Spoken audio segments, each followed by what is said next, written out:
अस्सलाम वालेकुम नाजरीन, आप देख रहे हैं टी9 उर्दू न्यूज़। पेश खिदमत है ये ख़ास खबर। रियासती हुकूमत की जानिब से आज असम्बली में पेश करदा बजट तेलंगाना की हकीकी तरक्की की तरफ मुस्बित कदम है। इन ख्यालात का इजहार जी मधुसूदन रेड्डी MLA देवरकद्रा सदर जिला कांग्रेस ने आज दफ्तर जिला कांग्रेस कमेटी में सहाफती कॉन्फ्रेंस को मुखातिब करते हुए किया। इन्होंने मजीद कहा कि बजट आवाम की उम्मीदों के ऐन मुताबिक है। इस बजट से रियासत के सभी तबकात, खा किसान हो या पिछड़े तबकात, इन सब की तरक्की के लिए मौके फराहम किए गए हैं। इस सहाफती कॉन्फ्रेंस में के लक्ष्मण यादव सदर मुडा, ए मिथुन रेड्डी, आनंद कुमार गौड़ साबिक सदर नशीन बल्दिया, Mohammed Siraj Qadri general secretary DCC, Mohammed Abed सदर जिला यूथ कांग्रेस कमेटी व दीगर मौजूद थे। जी मधुसूदन रेड्डी ने मजीद क्या कहा, डालते हैं इस पर नजर।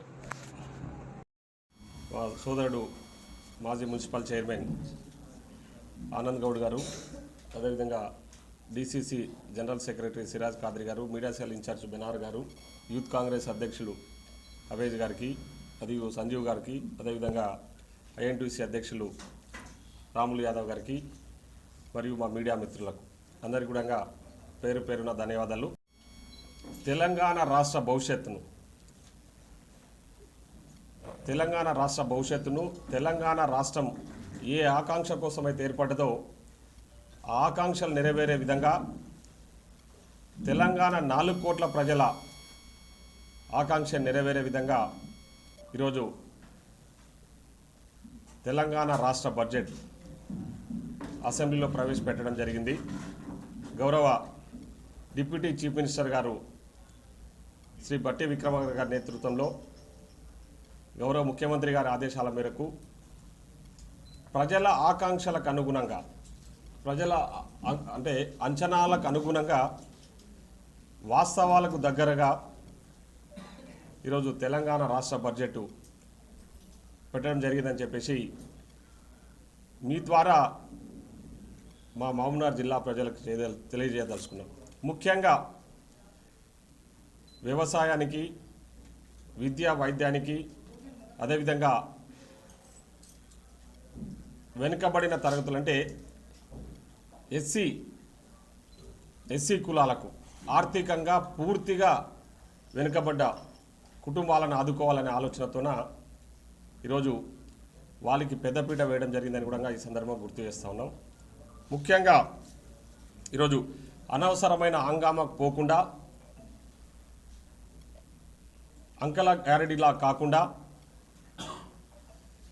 ప్రజలకు ఏదైతే మేము ఎన్నికలలో ఇచ్చిన హామీలు ఉన్నాయో హామీలన్నీ కూడా నెరవేర్చే విధంగా, హామీలన్నీ అమలయ్యే విధంగా ఈరోజు ఈరోజు అసెంబ్లీలో మా గౌరవ ఆర్థిక శాఖ మంత్రి గారు ప్రవేశపెట్టిన బడ్జెట్ ఉందని చెప్పేసి కూడా ఈ సందర్భంగా తెలియజేస్తా ఉన్నాం.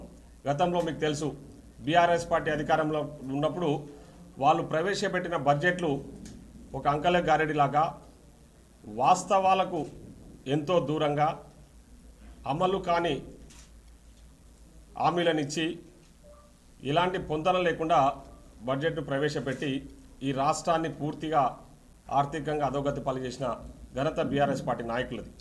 సో ఈరోజు అట్లా కాకుండా మేము ప్రజల ఆకాంక్షకు అనుగుణంగా, వాస్తవాలకు దగ్గరగా మేము ప్రవేశపెట్టిన బడ్జెట్ ఈరోజు నేను మధ్యాహ్నం ప్రవేశపెట్టినప్పుడు కూడా సభలో లైవ్లో నేను అక్కడ ఉన్నా. చాలామంది బయటికి వచ్చిన తర్వాత ఆ బడ్జెట్ విషయంలో పెద్ద ఎత్తున హర్షధ్వానాలు వ్యక్తం చేశారని కూడా ఈ సందర్భంగా తెలియజేస్తా ఉన్నాం. దాదాపు 3,04,965 కోట్లు ఈరోజు మన రాష్ట్ర బడ్జెట్ ప్రవేశపెట్టడం జరిగింది. దాంట్లో ముఖ్యంగా రైతు బోనస్, ఎందుకంటే ఈ రాష్ట్రానికి ఒక రైతు బిడ్డ ముఖ్యమంత్రిగా ఉంటే రైతులను ఏ విధంగా ఆదుకోవచ్చు, రైతులను ఏ విధంగా సుభిక్షంగా చూడొచ్చు, వాళ్ళని ఏ విధంగా ఆర్థికంగా ముందుకు తీసుకెళ్ళొచ్చు అనే దానికి ఈరోజు ప్రవేశపెట్టిన బడ్జెట్ నిదర్శనం అని కూడా ఈ సందర్భం గుర్తు చేస్తూ ఉన్నా. రైతు భరోసాకు సంబంధించి దాదాపు 18,000 కోట్ల రూపాయలు కేటాయించడం జరిగింది. అదేవిధంగా అగ్రికల్చర్కు 24,439 కోట్లు, గతంలో ఎన్నడూ లేని విధంగా అగ్రికల్చర్కు పెద్దపీట వేస్తూ రైతులను ఆదుకోవాలి. ఈ రాష్ట్రంలో ఉన్న 90% మంది ప్రజలు వ్యవసాయం మీద ఆధారపడి బతుకుతూ ఉన్నారు కాబట్టి వాళ్ళకు అన్ని రకాల కూడా సహాయ సహకారాలు అందించాలి. వారికి రాష్ట్ర ప్రభుత్వం అండగా ఉన్న ఆలోచనతో 24,439 కోట్లు అగ్రికల్చర్కు కేటాయించినని కూడా, అంటే 24,439 అగ్రికల్చర్కు, మళ్ళీ రైతు భరోసాకు సపరేట్గా 18,000 కోట్ల రూపాయలు. ఇది చాలా స్పష్టంగా తెలియజేయదలుచుకున్నాము. ఎందుకంటే బీఆర్ఎస్ పార్టీ వాళ్ళు తప్పుడు ప్రచారాలు, ఇది రైతు భరోసాని ఎగ్గొట్టేస్తారు. ఇంకా రైతు బందే, మేము వాళ్ళు ఇచ్చింది రైతు బంధు, మేము రైతు భరోసా అనే పేరు పెట్టినాం దానికి. కాంగ్రెస్ వాళ్ళు రైతు భరోసాను, ఈ రైతు బంధును ఎగ్గొట్టేస్తారు, ఇది ఒక్కసారి ఇస్తారని చెప్పేసి ఈ మధ్య కాలంలో అబద్ధాలకు కేరా పడ్రస్గా మారిన కేటీఆర్ గారు మాట్లాడిన విషయాలు మీకు అందరికీ కూడా తెలుసు. సో అవన్నీ తిప్పి కొడుతూ వాస్తవంగా మేము రైతులకు రైతు భరోసా ఇస్తామని మాట ఇచ్చినాం కాబట్టి ఆ రైతు భరోసాకు సంబంధించి 18,000 కోట్లు ఈ సంవత్సర కాలం, అంటే ఈ 2025-2026 బడ్జెట్లో 18,000 కోట్ల రూపాయలు, అంటే మేము ఏదైతే అంచనాల ప్రకారం 9,000 కోట్ల రూపాయలు ప్రతి సీజన్ కేటాయించాలనుకున్నామో అట్లా 18,000 కోట్ల రూపాయలు ఓన్లీ రైతు భరోసా కేటాయించమని కూడా ఈ సందర్భంగా తెలియజేస్తా ఉన్నా. కాబట్టి మా మీడియా మిత్రుల ద్వారా మహబూబ్నగర్ జిల్లా రైతాంగాన్ని కూడా నేను విజ్ఞప్తి చేస్తా ఉన్నా, టీఆర్ఎస్ పార్టీ వాళ్ళు ఏదైతే తప్పుడు ప్రచారాలు చేస్తా ఉన్నారో రైతు భరోసా బంద్ చేస్తారన్నది అవాస్తవం అని కూడా, ఎందుకంటే ఇక్కడ బడ్జెట్లో కేటాయింపులు చేయడం జరిగింది కాబట్టి తప్పకుండా ఈ కేటాయింపులన్నీ కూడా రైతులకు చేరే విధంగా చేయడమే మా బాధ్యత, మా లక్ష్యం అని కూడా ఈ సందర్భంగా గుర్తు చేస్తూ ఉన్నాం. అదేవిధంగా ఎడ్యుకేషన్ కూడా 23,108 కోట్ల రూపాయలు. గతంలో బీఆర్ఎస్ 10 ఏళ్ల పాలనలో ఎడ్యుకేషన్కు పూర్తిగా నిర్లక్ష్యానికి గురి చేశారు.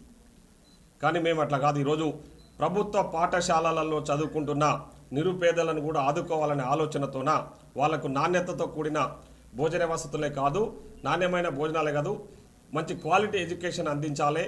వాళ్లకు రెసిడెన్షియల్ స్కూళ్ళు చాలా మటుకు గవర్నమెంట్, అంటే ప్రైవేట్ బిల్డింగ్స్లలో రెంట్కు నడుపుతా ఉన్నారు. అవన్నీ కూడా గవర్నమెంట్ బిల్డింగ్స్గా నిర్మించి మంచి వసతులు కల్పించాలని చెప్పి